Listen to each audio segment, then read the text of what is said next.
Hey everyone, hi, welcome back to my channel. I'm Shelly and today we're going to be talking about banned books. This is the brainchild of Brian from Bookish, and this was all sparked because of some book burning that's been going on in the United States. Yes, going on now in the United States in 2022. In a small little state called Tennessee, there was a book burning. And so Brian asked us and challenged us to talk about banned books on our channel, and he kindly tagged me in this tag to talk about reading banned books in 2022. So I, in very Shelley fashion, I'm going to be talking about classics that were banned. But first I'm going to talk about the history of banned books, my gushing about librarians in this whole effort of talking about banned books. And then I'm going to be talking about the process, so censored books, banned books, challenged books, not in that order. And then I'll talk to you about the classics that have been most frequently banned. But I will leave a list down below of the, I think, 46 classics that have been most often banned. And then I will leave a link to the American Library Association's website that talks about, that not only lists the banned books, but the reasons why they were banned. And there are like some bullet points underneath as to why these books were banned. And this is what I want to hear from you. I want to know if something is just absolutely shocking to you when it comes to a banned book. If you see a book on this list that you saw that was challenged or banned at one time, and it is just surprising to you for one reason or another, I want to know. So please look at the list down below and leave me a comment of your reaction to these classics that were banned. Some of them are really no surprises, and then there were a couple that I was like, I'm shocked. I'm not going to talk about all 46. I'm going to mostly talk about the books that I own or have read, something, a mixture of those two things, own or read. Let's quickly talk about the history of banned books. So Banned Books Week, which is a week that schools set aside to celebrate banned books. Banned Books Week came about in the 80s, specifically in 1982, after there was a Supreme Court case, which I'm going to look at right here, called Island Trees School District versus Pico, which was a Supreme Court case in 1982, and they ruled that school officials can't ban books in libraries simply because of their content. And then also in 1982, the American Booksellers Association, so the ABA, put on a display in Anaheim, California of 500 most frequently banned or challenged books. And that really kicked off this national conversation about banned and challenged books. And I just have to gush about my profession. If you all don't know, I am a librarian. I don't work in a library, but I have my master's in library information science, which means that I am a professional Googler, but more accurately, I'm probably a professional database searcher.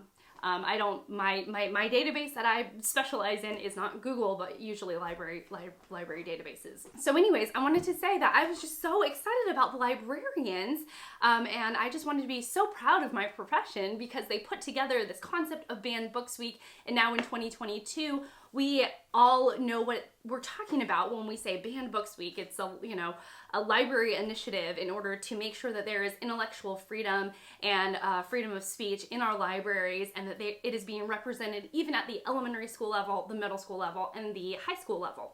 And also in public libraries as well. You don't want to be censoring material that is government funded or open to the public, or a combination of those two things. And so I'm just so proud of my profession because there are places you can call if you are a librarian or a parent and you have had recently a book banned from your school. There is litigation set up. There are just support systems in place for when this happens, and I just have to credit it to librarians who continue to make this initiative an alive and living thing that we can access and use when we need it.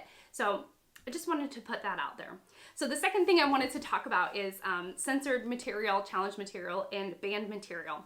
So censored material is when in a book, let's say that you don't want to get rid of the book, but you don't like the cuss words in it, and maybe you're the teacher or the librarian of the school, and you decide to take a marker and cross out all of those cuss words. That would be censoring a book. I know that more recently, in the last decade or so, there was a children's book, and at the very end, the donkey character was called an ass. And in recent years, when that book was published, it was known that teachers and librarians would put a sticker over that word ass, because they thought it was inappropriate for elementary age children to be reading that book.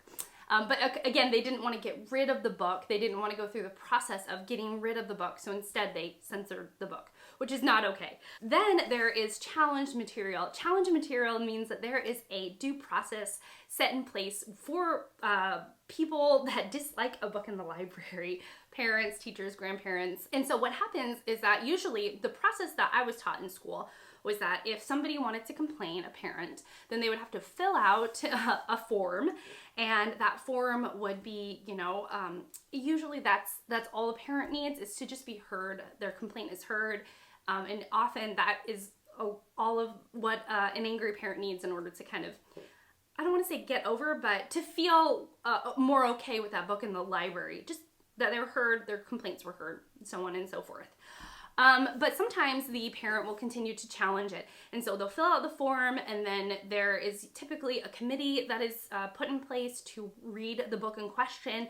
And then that committee will meet after everybody has read the book and decide the fate of the book. Now, if the fate of the book is to get rid of it from the library, then that is banning a book. And then from there, if people disagree with that choice, with that decision, you can start to contact news outlets and the litigation set in place for banned books. So it's really interesting. I found the process really interesting, and challenged books is, we were always told it's a rite of passage for a school librarian. You're always going to get a parent in there that is not going to like some material in the library, and there has to be some sort of process in place to manage and handle these situations. So I thought that was really interesting.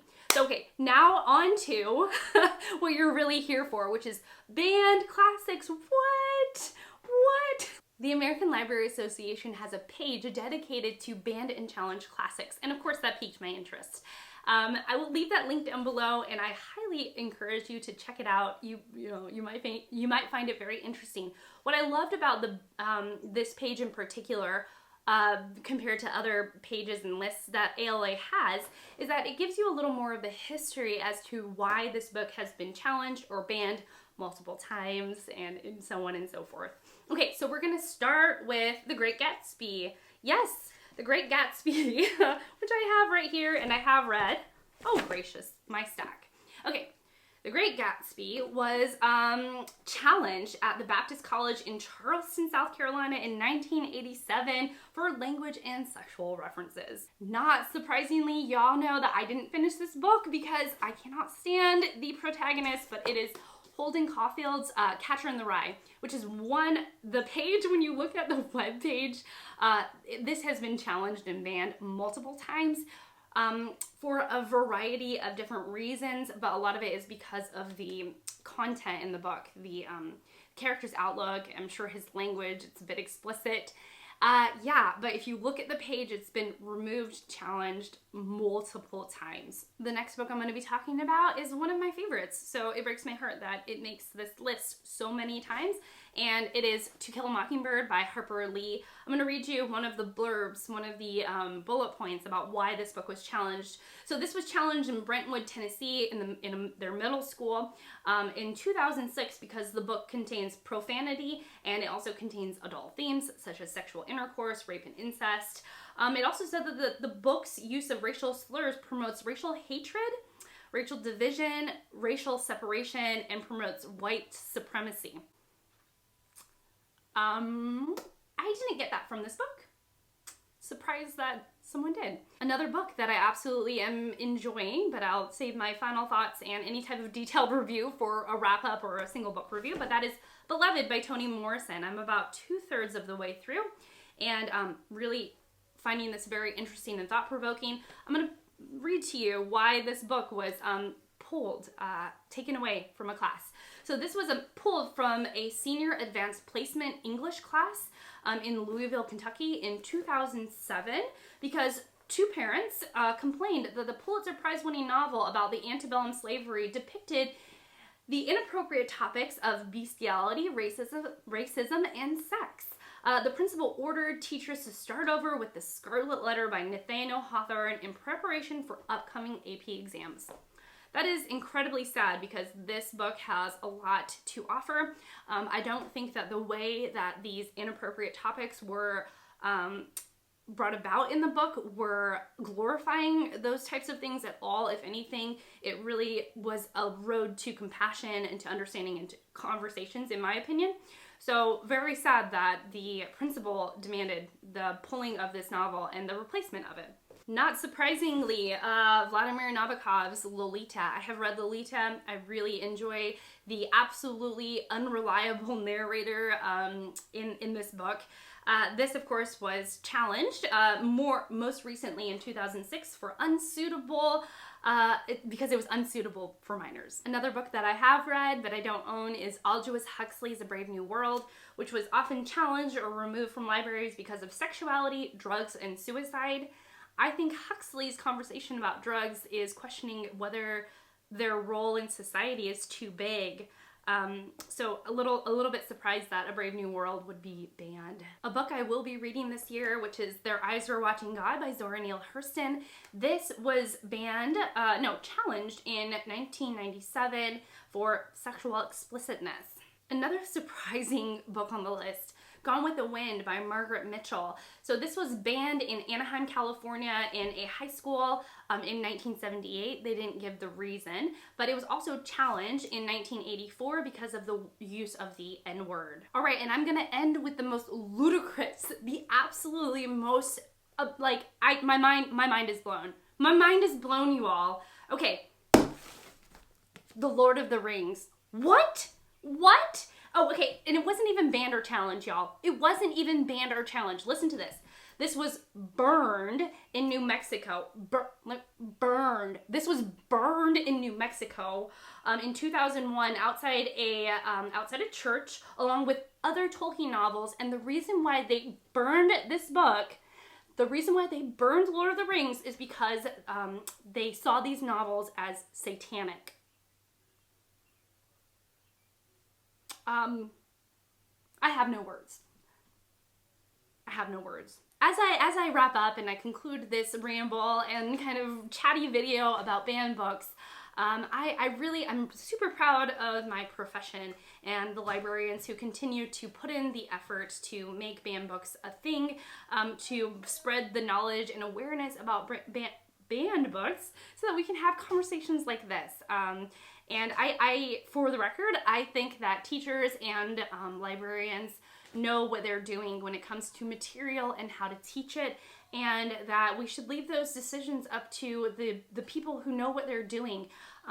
Librarians aren't just buying books for a single child, they're buying books for a whole community of people that are going to use the library, and to really shape the library around one or two people's ideas or ideals is not okay. It is a public space for everyone to use, and the material in it needs to be useful for all patrons that are visiting it.